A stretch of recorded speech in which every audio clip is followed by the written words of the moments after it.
Well, folks, what else can we say? But it wouldn't be the playoffs for the 2020 NFL season if a team playing its first playoff game in what feels like 914 years didn't have a potential COVID outbreak on their hands. That just sounds like peak 2020 to me.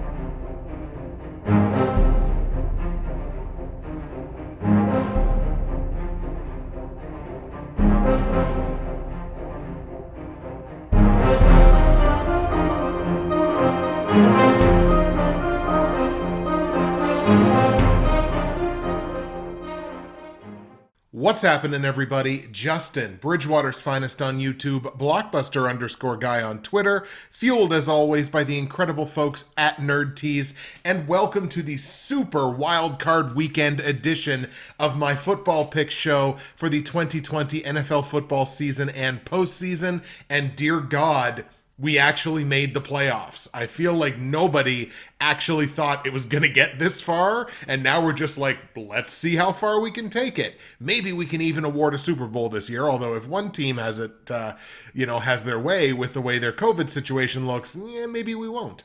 That's an exaggeration, obviously, but again, like it's the most 2020 thing that could happen, that we're like heading into the playoffs and a team looks like they have a bit of a COVID outbreak. But anyway, let's talk about what happened in week 17. Let's talk about my final results from the regular season, and then let's go into the picks for the Super Wildcard Weekend. So I finished the season straight up really strong. 12-4 in week 17 went pretty much the way that I thought it was going to go, with obviously a couple of exceptions, Miami being the biggest one. I can't believe with the playoffs on the line they would crap their pants that badly. And against the spread, not the greatest, 6-9-1, but had a really good end of the season on the totals, going 10-6 on the over-unders in week 17. Platinum, gold, silver, and bronze picks, I went 3-1 straight up, only losing the Arizona Cardinals, losing that game to a Jared Goff-less Los Angeles Rams, 18-7. A really poor performance by Arizona, and I understand that Kyler Murray got hurt, and Chris Streveler is not Kyler Murray. I totally get that, but I still can't believe they couldn't muster more than 7 points in that game. So I missed everything in that game except for the total staying under 42.5. Against the spread, I only pushed on my platinum pick, which was the Colts minus 14 against the Jags. That is the exact point total they won by, so we pushed on that one. But did go 3-1 on the totals, the only one I missed being over 50 points in the platinum pick. So here's where we end the regular season, straight up against the spread and over under, as well as in those top 4 picks. Straight up, I finished the season 160, 95, and 1. It's always a pretty darn good season when you go 17 weeks and have less than 100 games picked in correctly. So to hit 160 for another year, I think that's what I've hit most of the time when I've been doing this show. I mean, look, this is year number 9 for this show. 160 is a nice benchmark for me. I always like to get as high above that as I can, but as long as I hit 160, I'm fairly happy. Against the spread, 116, 132, and 8. So obviously I was a full 16 games underwater against the spread. Over under, I almost pulled it up to the against the spread level. 115, 136, and 5 on the total. So look, the betting picks, they were not strong all year. I had, a good start to the season, and after that it really fell apart and I had some really bad weeks. There's no other excuse for it. There's no specific explaining to it other than the fact that, I got to sit down in the off season and take a look at my model, because obviously something there has to change. The platinum, gold, silver, and bronze picks over the season. We'll start with the bronze pick. 11-6 straight up on the season. That's a solid season as far as I'm concerned. Only went 5-12 against the spread, going almost 500 on the totals at 7, 9, and 1. So overall on those betting picks, I was 12, 21, and 1. With the silver pick, 16-1 straight up. I only missed one silver pick straight up all season long. That was a solid one to follow. Against the spread, 6-9-2, and on the totals, 6-9-2. So wound up going 12, 18, and 4 on the betting picks for the silver pick. The gold pick and the platinum pick were both 12-5 straight up. I don't like the fact that I lost 5 of those each because those should be the most layup straight up picks of the season. But look, underdogs were cashing in at a crazy rate this year, so it doesn't shock me, but I'd like to be better on that next season. Against the spread, 7-10 for the gold pick, 6-10-1 for the platinum pick, so those numbers not nearly good enough. Almost went 500 on the gold pick on the totals at 7-9-1, but an abysmal 4-13 on the totals for the platinum pick this past season. So gold pick 12-5 straight up, 14-19-1 on the betting picks. Platinum pick 12-5 straight up, 10-23-1 on the betting picks. Gross. Taking a peek at both the Bridgewater's Finest and Ante & Co. straight up pick'em pools for the 2020 season. The Ante & Co. pool is now done, so I'll be announcing the winner of that obviously on this show. But the Bridgewater's Finest pool does continue through the playoffs. Currently sit right in the middle in 19th place out of 38. Got 1,426 out of 2,047 possible confidence points. That's a clip of 69.7%. Week 17, obviously with my 12-4 week, had a strong week with the confidence points as well. 115 out of 136. It's an 84.6% clip. It's the way you like to finish the regular season. Was not good enough, however, to win Week 17 because the Genius put in an all-time performance in Week 17, 135 out of 136 possible confidence points. So they only missed their 1-point game. Otherwise, they would have had a perfect, flawless week in Week 17. 99.3% clip for the confidence points. DeGenius had an incredible week. Crack on COVID remains the overall leader in the pool and I guess the winner of the regular season, quote unquote. 1,496 out of 2,047 possible confidence points. That's a clip of 73.1%. That's a hell of a regular season. Congratulations, Crack on COVID, for being the regular season overall leader. Of course, still got 4 weeks left to go. As I mentioned with the Ante & Co. Pick'em pool, that pool is now done. I finished the season in 14th place out of 33. Brought in 12 of the 16 games, obviously correct in Week 17. That was a 75% clip. Rel Eagles Fly, TJ, a longtime member of the NFL YouTube prognosticators community, brought in the Week 17 win by going 14-2 with his picks in Week 17. That's an 87.5% clip. That's a hell of a week. Good job, TJ. You win Week 17. Congratulations to the Ante & Co. Pick'em Pool overall champion for 2020. He's a man who has been mentioned on this show multiple times. My good friend, West Coast Martin. Martin wins the pool this year with 172 straight up picks correct in the 2020 regular season. A full 12 picks higher than I did straight up this season. Martin was on a roll all year long, had an incredible performance. Congratulations, Martin. You win the Ante & Co. Pick'em pool for 2020, and hopefully we'll see everybody back in that pool for 2021.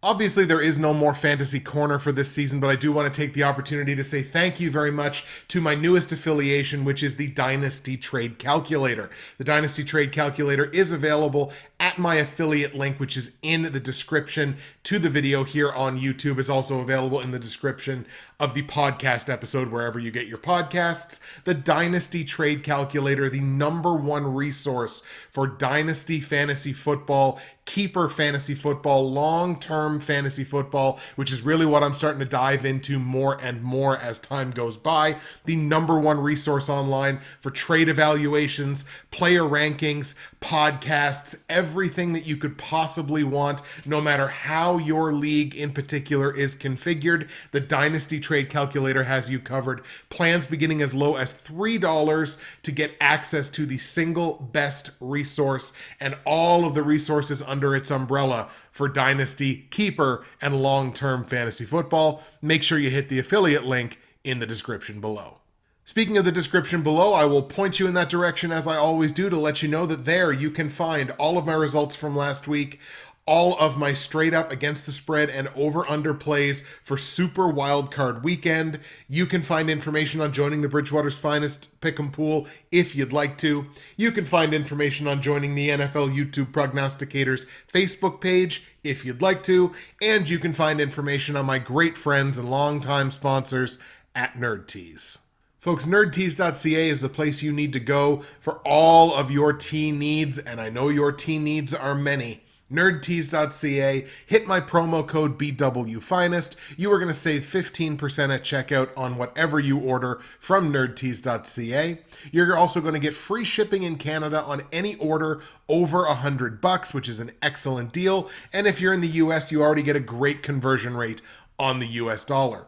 Today's blend is an absolute classic. It is Amaretto Almond Biscotti, combines two incredible flavor palettes. It smells fantastic. It tastes really, really good. There are dozens and dozens of tea blends on nerdtees.ca that have those exact characteristics, and you can find out by going to nerdtees.ca, hitting my promo code BWFinest, save your money, get your free shipping, find yourself something to love. Hey, look, Valentine's Day is coming up, or find someone you love something to love. Like I said, Valentine's Day. You can do that on nerdtees.ca. Ladies and gentlemen, without further ado, let's talk playoff football. So obviously we have three really intriguing matchups in both the AFC and the NFC, and we are going to be looking at a lot of different things in laying out these matchups and trying to figure out which way we're going to go with them. We're going to start in the AFC. The three AFC playoff matchups are as follows. The Indianapolis Colts are traveling to Buffalo to take on the Bills. That's the 2v7 matchup in the AFC. The 3v6 matchup is the Cleveland Browns traveling to Pittsburgh to take on AFC North rivals, the Steelers. That's the 3v6 matchup. And in the 4v5, the Baltimore Ravens, the third representative of the AFC North, traveling to Tennessee to take on the Titans. So let's start at the top, that 2v7 matchup, the Indianapolis Colts, 11-5, the number 2 team in the AFC South, traveling to Buffalo to take on the 13-3 AFC East champion Buffalo Bills. As it sits right now, the Bills are 7-point favorites at home with a game total set at 51.5. This is a matchup of two teams sporting top 10 total offenses from this past season. The Bills, the number 2 total offense in football, Colts right there at number 10. In terms of passing the football, Buffalo was dominant all year, the number 3 pass offense in football. The Colts, no slouches themselves, bringing in Phillip Rivers. They had the number 11 pass offense in the league. In terms of running the football, it's the opposite. The Colts and Jonathan Taylor, who's had some excellent games lately, coming all the way up to the number 11 run offense in football. Buffalo, pretty well all season, really not committed much to running the ball. The Bills, just the number 20 run offense. Defensively speaking, the Colts came in with a strong defense most of the season, couple of hiccups here and there, as will happen with most teams. The Colts, the number 8 total defense in the NFL. The Bills at number 14, so at least they're inside the top half of the league. In terms of defending the pass, the Bills number 13 overall, so their secondary a bit stronger than the Colts, which was only the 20th best, which when you think about it, boy, the 20th best secondary up against Josh Allen, that's a tough task. In terms of stopping the run, the Indianapolis Colts were dominant all year. The number 2 run defense in the NFL. The Bills just kind of sitting middle of the pack at number 17. In Buffalo this season, the Bills were 7-1 and outscored opponents by an average of 8 full points, 32-24. In those 8 games, they covered against the spread 6 times. They also hit 5 overs. The Bills 10-2 against AFC opponents. When the Colts hit the road this season, it was more good than bad. They were 5-3 on the season, outscoring opponents by 6 points, 29-23. They covered against the spread 5 times in 8 games and hit 6 overs. They were only 7-5 against AFC opponents, meaning all 5 of their losses this year came against teams in the AFC. As we mentioned, Bills enter the game as a 7-point favorite. As a favorite this year, the Bills won 10 of their 11 games when they were favored in Vegas. They also covered against the spread 7 times. They were 7-4 and hit 6 of 11 overs. Now, interestingly enough, the Colts were only underdogs 1 time this year. They were favorites or pick'ems the rest of the way. They were an underdog 1 time, and they lost that game pretty big. So they didn't win that game. They did not cover the game against the spread. They did hit an over. So the one time they were a dog this year, seems like the defense kind of let them down. Over the past 4 years, dating back to the 2017 season, these two teams have played each other twice. They each won a game. The home team, interestingly enough, won both of those head-to-head matchups since 2017. Average score in those games was 22-9 in favor of the Colts. Slight injury concern on both sidelines here. For the Colts, it comes in their secondary. It's safety Kahari Willis. He's questionable to play in this game after suffering a concussion, so he's in protocol. There's no real major update on him as of yet.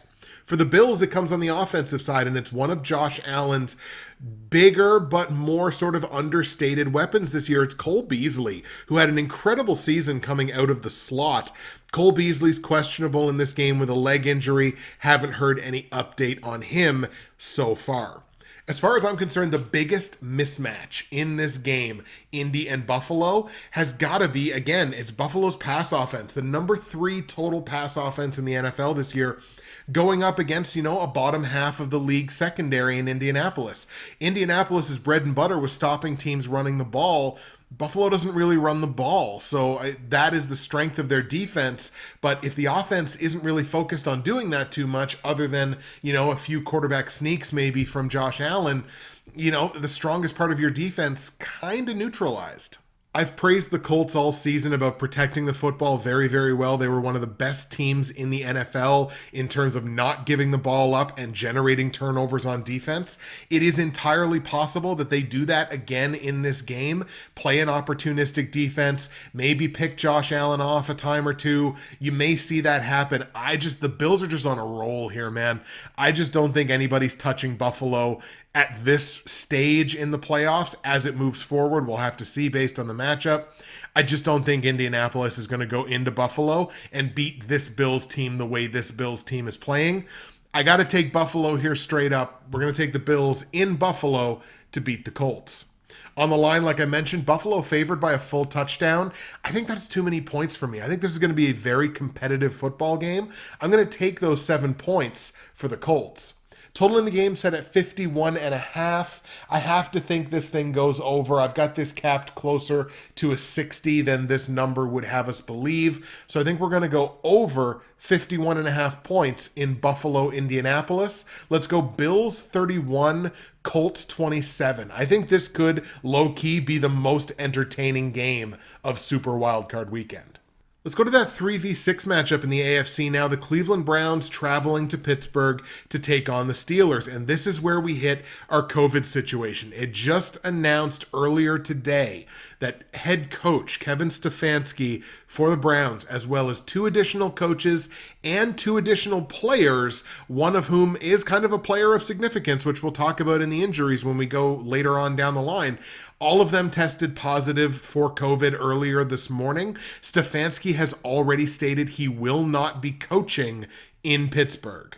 That means for this game, plays are going to be called by the Browns offensive coordinator, and it is going to fall to special teams coordinator Mike Prefer to serve as head coach in this game. And that you can't underestimate how much of a change that is. It's not a coach being fired. It's a coach just literally not being able to be there.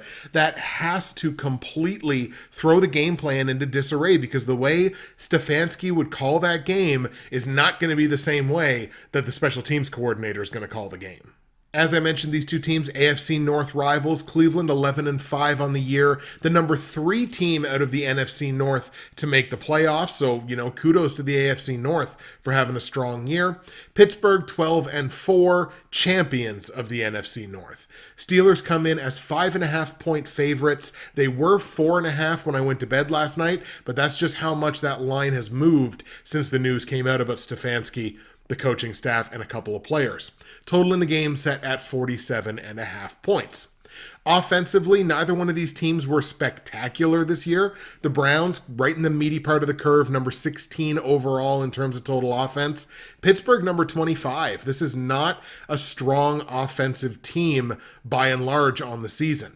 Now, Pittsburgh was more successful throwing the football. Steelers, the number 15 pass offense, whereas the Browns only number 24. And I guess it kind of makes sense with Odell Beckham getting hurt when he did, but you still got Jarvis Landry. You've still got good tight ends. You still got both Kareem Hunt and Nick Chubb who can catch the ball. I was kind of surprised to see that number.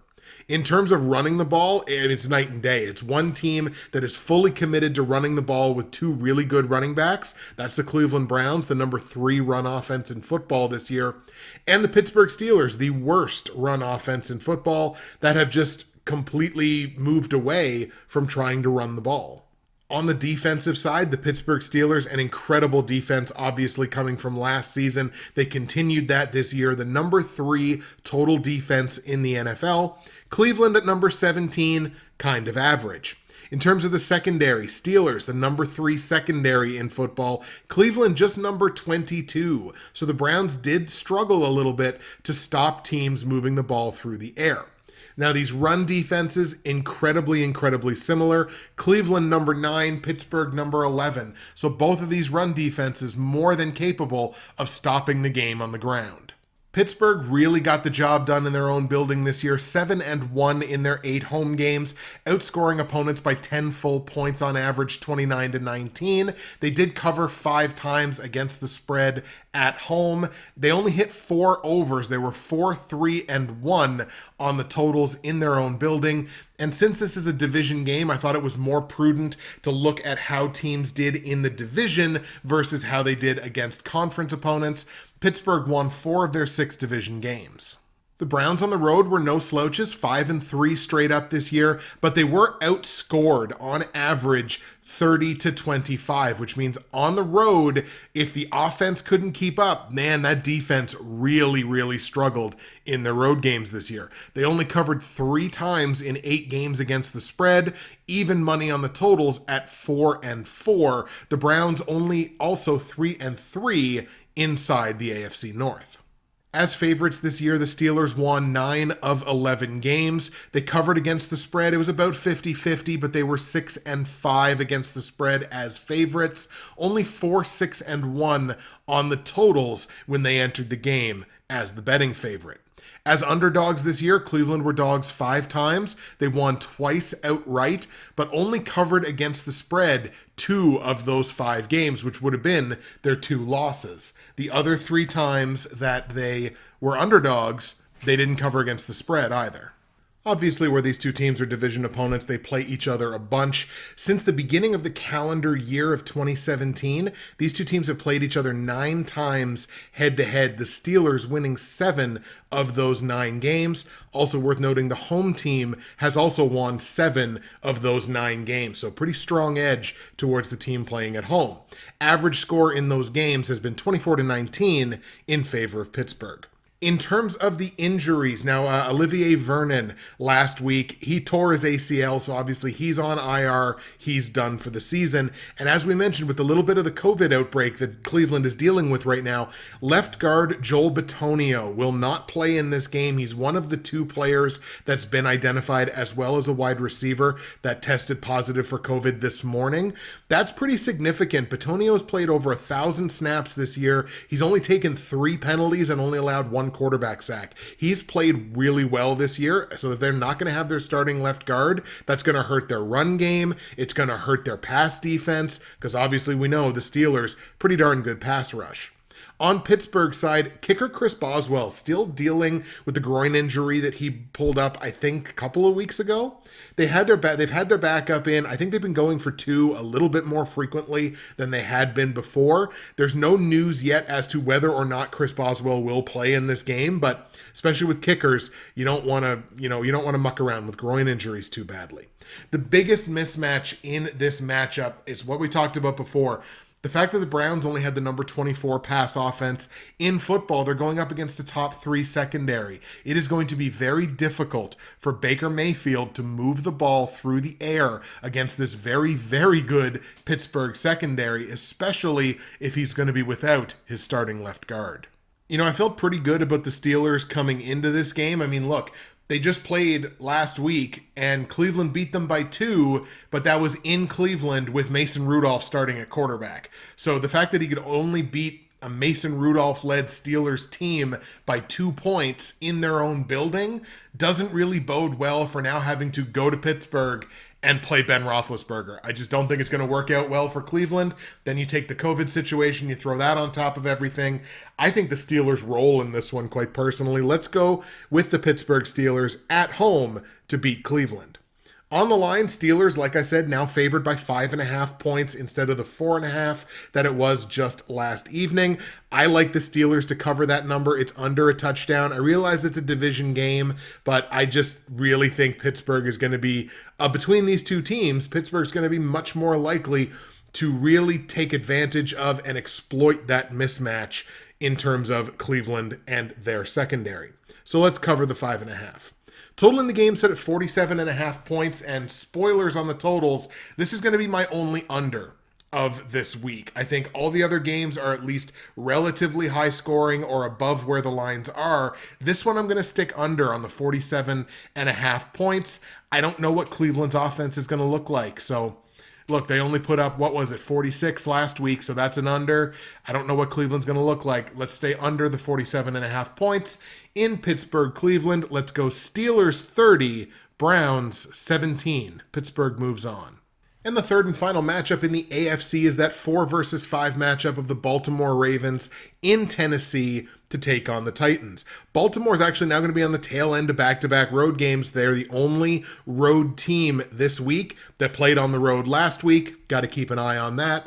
Ravens 11-5 this year, the number 2 seed out of the AFC. The Tennessee Titans at 11-5, winning the tiebreaker with the Indianapolis Colts to be the champions of the AFC South. On the line, Baltimore, a 3.5 point favorite on the road in Tennessee with a total set at 55.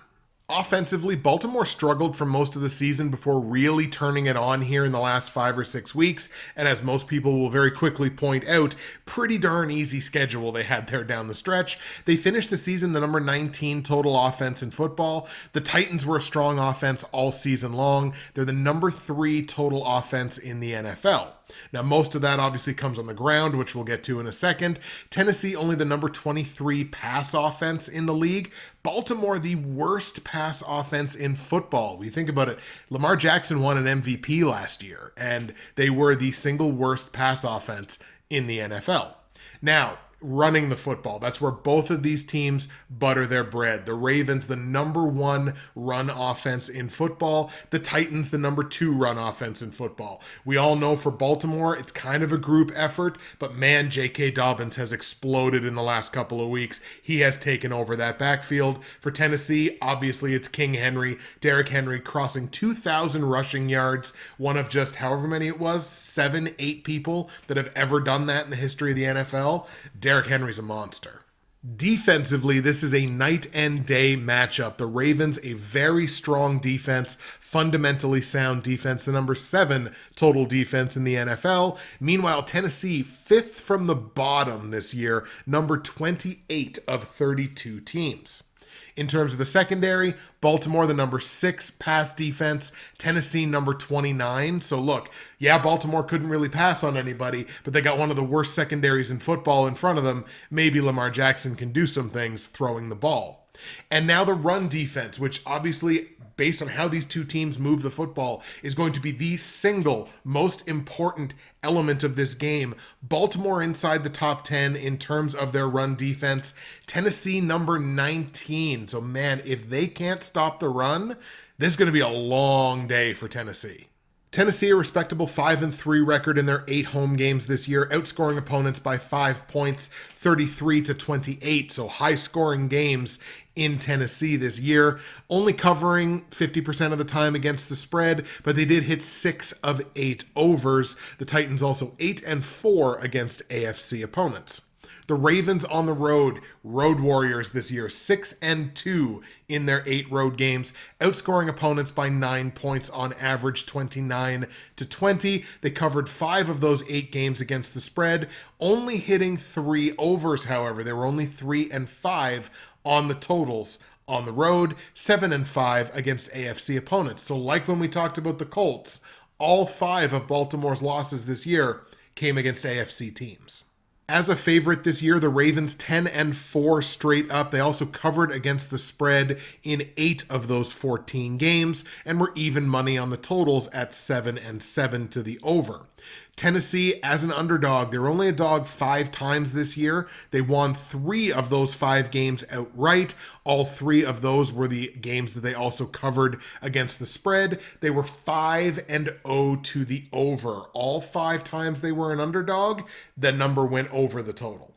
Since the start of the 2017 season, the Titans and Ravens have played each other 4 times. Tennessee has won 3 of those games, and the home team has only won 1 of those 4 football games. So that is something to, it's Tennessee's got a feather in their cap, but then it's immediately taken away from them because the home team has technically not done very well in these matchups.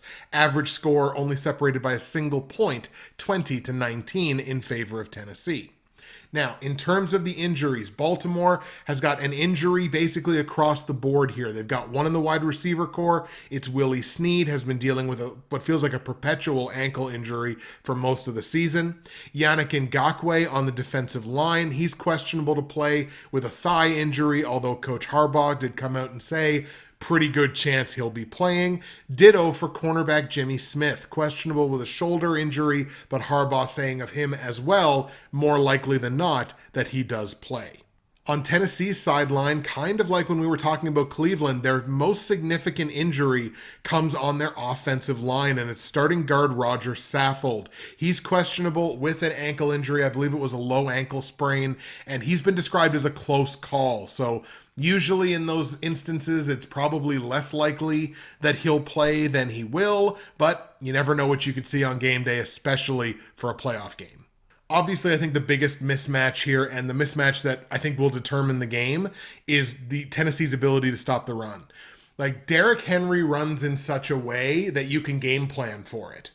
Baltimore is so diverse and dynamic with the way they operate their run game. It's kind of difficult to plan for them because you never know if it's going to come from Ingram or Dobbins or Lamar Jackson, or you never really know where the run game is going to come from. Tennessee, you know what's going to happen. Derrick Henry's going to get the ball and he's going to try to run through your face. That at least you can game plan for. You know where the ball is coming from and you know where it's going to. It's going to be Tennessee's ability or lack thereof to stop Baltimore's run game that's really going to determine who wins this game. I don't think Tennessee's going to do it. I don't think Tennessee's got the defense. This is probably the biggest nightmare matchup for the Titans in the first round that you could have possibly pegged them for. If I'm the Titans, I'd rather play Pittsburgh. I'd rather play Cleveland. I'd probably rather play Indy or Buffalo. Indy, maybe, question marks because they've been running the ball really well. But basically any other AFC playoff team, if I'm Tennessee, I would rather play them than Baltimore.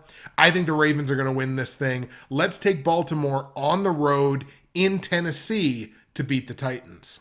Like we mentioned, the Ravens enter this game 3.5-point favorites on the road in Tennessee. I'm going to lay those points. I'm going to take the -3.5.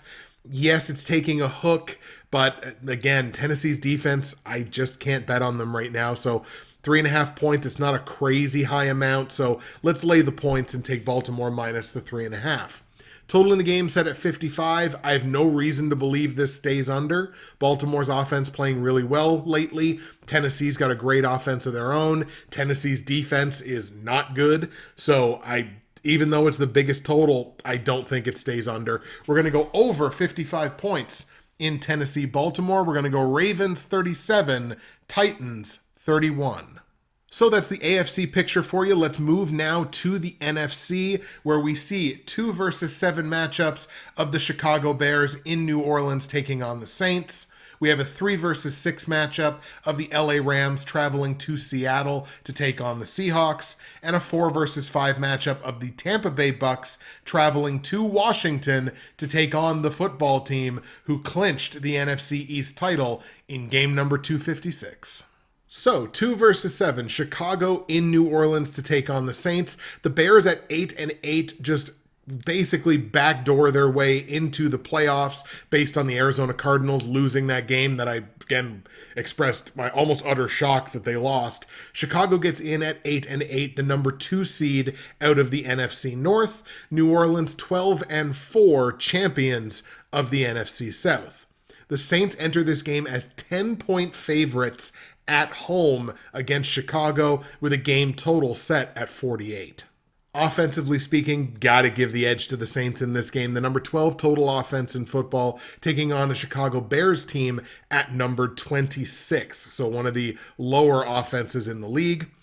In terms of passing, and you got to consider Drew Brees missed a bunch of time this year. Saints the number 19 pass offense, Chicago at number 22. So not a ton of quarterback stability with either one of these teams throughout the season.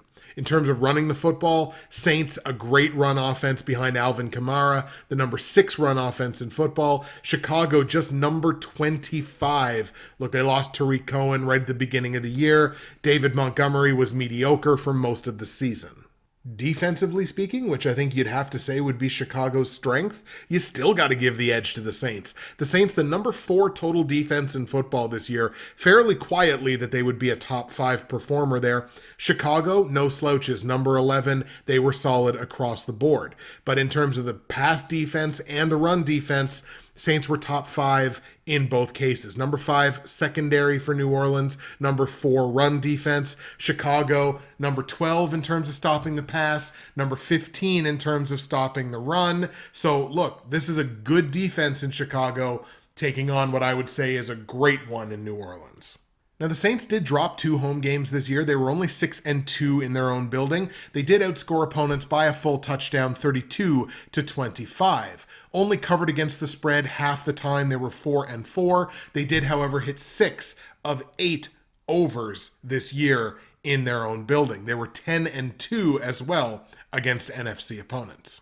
Chicago 5-3 on the road this year. They definitely did their job away from home, outscoring opponents only by a single point, 26-25. They were 5-3 against the spread, including obviously a number of underdog hits against the spread, and hit 5 of 8 overs away from their own building.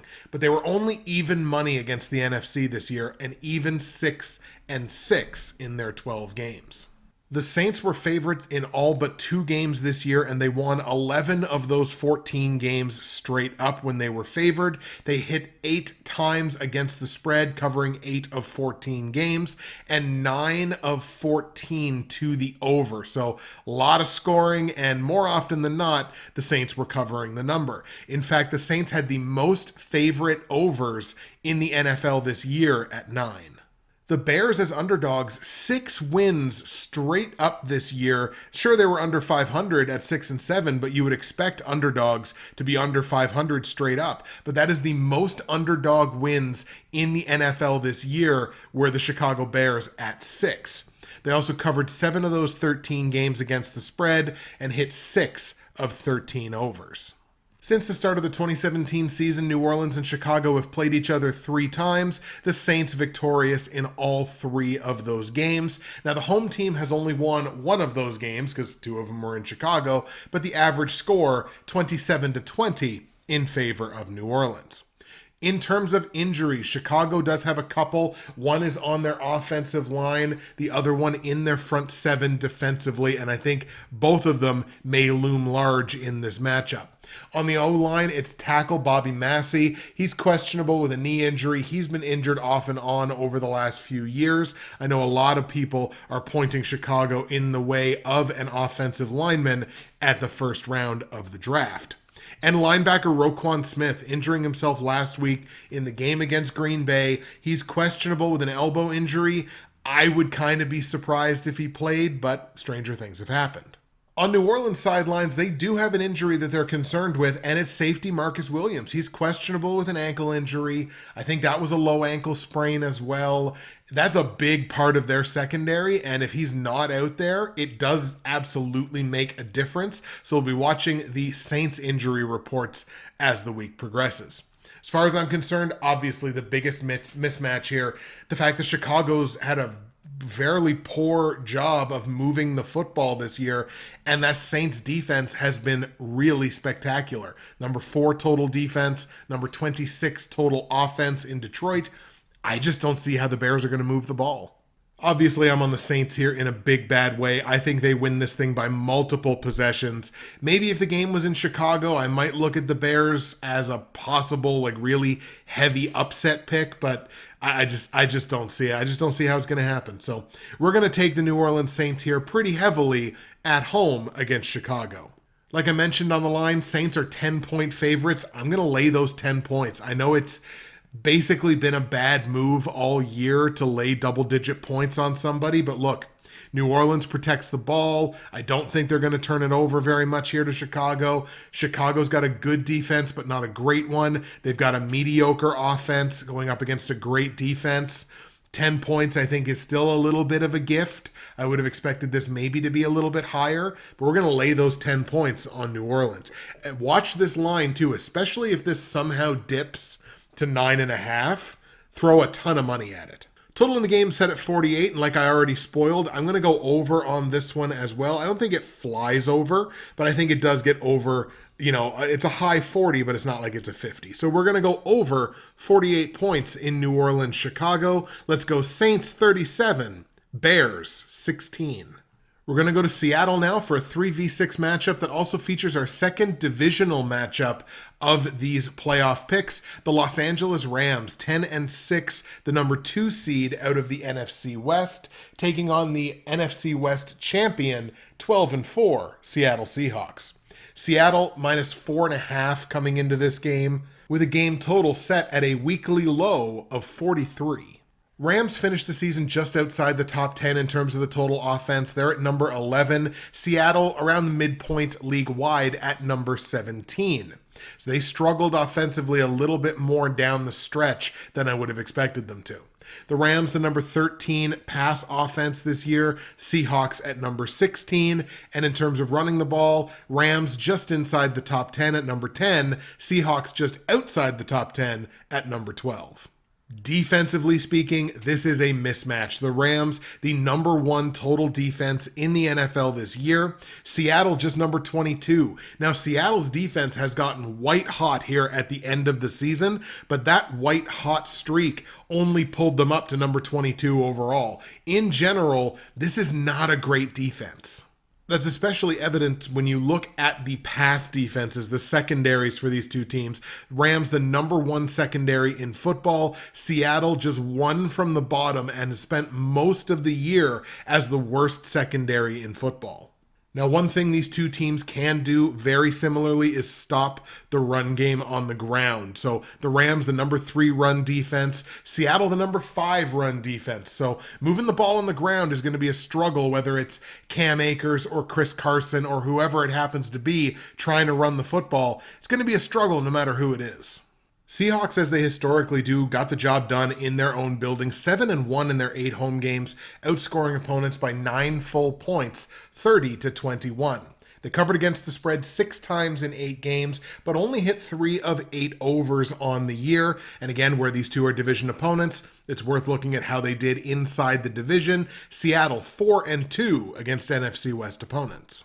Rams were even money on the road this year at 4-4, only outscoring opponents by an average of 2 points, 26-24. They were even money against the spread at 4-4. They were even money to the over at 4-4, and they were even money inside the division at 3-3.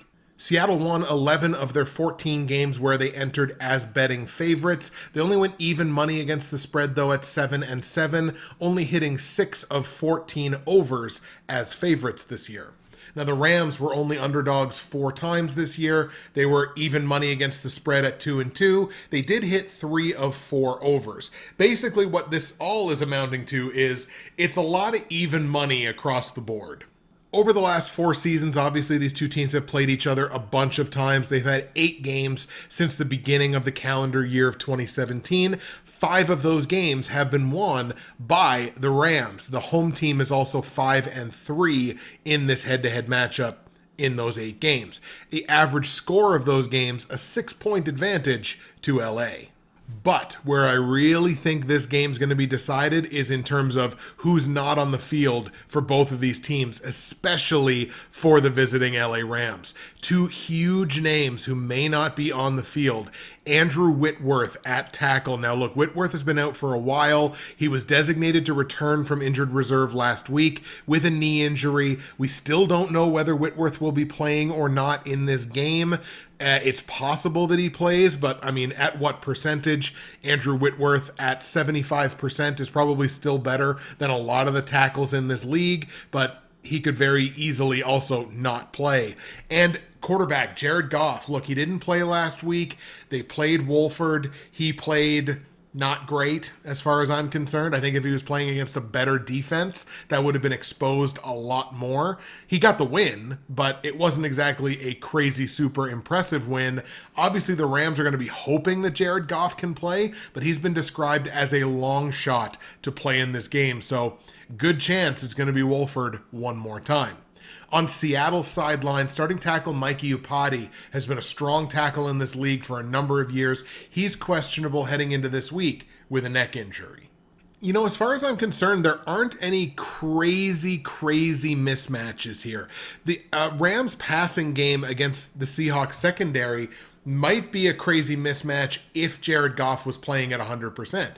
Even if Goff plays, he's playing on a thumb that was it was either dislocated or scoped or surgically repaired like 2 or 3 weeks ago. So even if Goff plays, he's not going to be himself. So that would be a massive mismatch. So I'm going to kind of cop out here and say, like, look, the Rams are the number 1 total defense in the league. Seattle's only middle of the pack in terms of total offense. If you got to look at that as the biggest mismatch here, then we can certainly go in that direction. But as far as I'm concerned, I think this is like the closest matchup of Super Wildcard Weekend. Now, I went back and forth on this game a couple of times. I genuinely think the Rams are a better team than most people think they are. I seem to give them more credit than other teams do, but then they turn around and they do something silly. So, you know, it's tough to say. I'm going to lean on the fact that the Seahawks were 7-1 in their own building this year. Seattle is a very difficult place to go and win.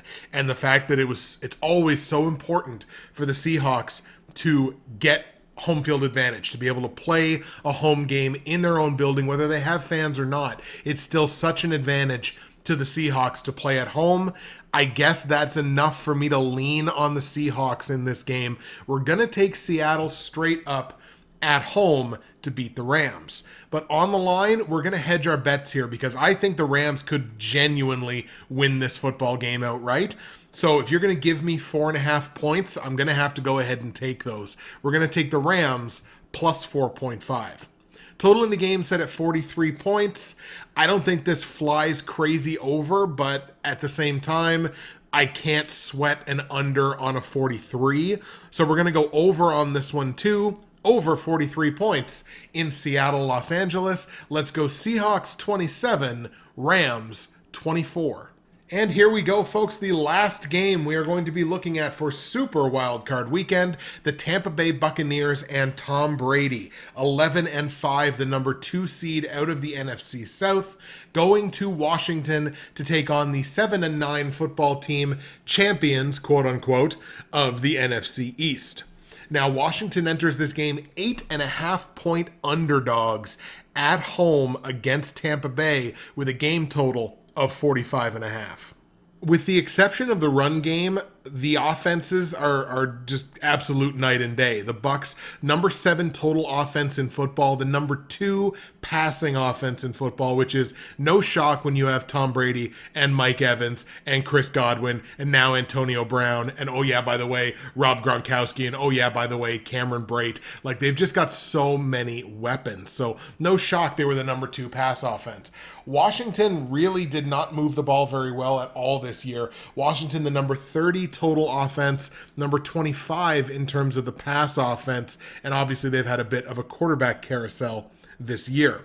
Neither team been very strong running the football either. Washington, number 26, Tampa Bay, number 28. And I think that's the one thing that kind of keeps Tampa Bay, to me anyway, out of the elite conversation, the fact they can't run the football. This is going to be an excellent defensive matchup as far as I'm concerned. 2 top 10 total defenses from this season. Washington at number 2 overall, Tampa Bay at number 6. Now, Washington has gotten it done mostly with their secondary, which makes this such an interesting matchup. Tom Brady and all those offensive weapons, assuming Mike Evans can play, all of those offensive weapons against this number 2 secondary for Washington. Exceedingly well coached, a very strong secondary. Let's see what Tom Brady and those weapons can do. Tampa Bay, only the number 21 pass defense in the NFL, so certainly exploitable, but I just wish it was against a team that had a better pass offense. In terms of running the football, Tampa Bay, the best run defense in the NFL, but again, you're not against a team that prioritizes running the ball. This is Indianapolis all over again, Indy and Buffalo. You're not against a team that prioritizes running the ball. So great, you're the number 1 run defense, but the other team's not really running the ball all that much. Washington sits middle of the pack, by the way, the number 14 run defense. Washington, winners of only 3 of their 5 home games this season, outscored on average by a single point, 19-18, so very low scoring games in Washington this year. They did cover 5 of 8 times against the spread, only hitting 2 of 6 overs. They were also only 5-7 against NFC opponents. The Bucks, meanwhile, very strong season away from their own building, 6-2 straight up, outscoring opponents by 12 points on average, 33-21. However, they were only even money against the spread at 4-4. They did hit 5 of 8 overs and were 8-4 against NFC opponents. As favorites this year, the Bucks were 10-3 straight up. They covered against the spread 7 times and hit 8 of 13 overs. As underdogs, Washington 5-8 straight up. So 5 of their straight up wins this year came as underdogs. They were 8-5 against the spread, so a very strong season against the spread for Washington as underdogs, only hitting 5 of 13 overs. These two teams have only played each other once in recent memory. That was won by the Washington football team on the road in Tampa Bay. They won that game 16-3. I believe that was back in 2018, I want to say. Pair of injuries to keep an eye out for. They both come on the defensive side, and of course this is coming without information on the Mike Evans situation. He may be good to go, he may not be good to go. I don't have that information right in front of me. But for Tampa Bay, it's cornerback Carlton Davis having himself a strong season. He's questionable with a groin injury, and for Washington, it's linebacker Kevin Pierre-Louis, who is questionable with an ankle injury. It's a little bit of a cop-out here, but once again, I'm looking at this as like the biggest mismatch is Washington offensively. What is Washington going to be able to do offensively with the football? The number 30 total offense in the entire NFL going against a top 10 total defense. I just don't see what Washington's going to be able to do with the football that's going to lead them to victory in a game like this. I get the feeling, especially after watching that game last week on Sunday night, that, man, this Washington team doesn't know offensively which direction it's going in. That defense is incredible, very, very good, but the defense can only hold them in it for so long, especially against Tom Brady, especially against all these weapons. I got to take the Bucks. Tampa Bay, also a team that does not give up the football very much. They are very smart with their decisions with the ball. They don't give it up. They generate turnovers on the defensive side. Let's take Tampa Bay on the road in Washington to beat the football team. Now again, Tampa's favored by 8.5 points here, which is the second biggest spread of the week, and it feels like a lot of points, especially if Mike Evans isn't out there. But I'm going to go ahead and lay it because I can certainly see plenty of scenarios here where Washington either coughs up the football in a turnover, or a drive gets stalled with a drop, or just mistakes that their offense are going to make to give more opportunities, more possessions to Tom Brady, which is exactly what you do not want to do, especially in a playoff game.